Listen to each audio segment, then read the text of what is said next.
इस वक्त मेरे साथ पाकिस्तान पीपल्स पार्टी हल्का PPC के उम्मीदवार सरदार हैदर अली मौजूद हैं।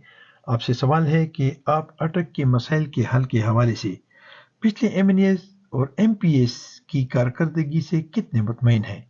उनकी कारकर्दगी के हवाले से मैं स्पीचलेस हूँ जी। मेरे पास कोई अल्फाज नहीं है उनका शुक्रिया अदा करने के लिए कि जिस तरह उन्होंने अटक के लोगों को सर्व किया है। और शर्म का मकाम है, डूब के मर जाना चाहिए चुल्लू भर पानी में।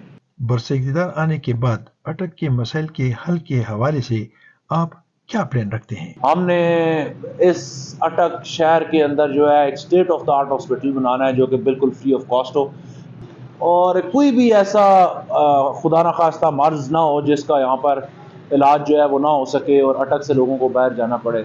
फिर दूसरी चीज़ जो है वो अटक के साफ़ पानी के हवाले से कि आप देखेंगे कि महलों की गलियों की सतह पर हम फिल्ट्रेशन प्लांट्स लगा कर देंगे। नौजवान जो हमारे भाई दोस्त हैं उन कोशिश करेंगे कि उनको जो है वो अच्छी स्पोर्ट्स की एक्टिविटी की तरफ लेकर आया जाए। और जितना नरकोटिक्स सप्लायर्स हैं यहाँ पर, उनके खिलाफ अगर अल्लाह ने मुझे इज़्ज़त दी तो सबसे पहले मैं उनके खिलाफ एक बड़ा भरपूर क्रैकडाउन करवाऊंगा इंशाल्लाह।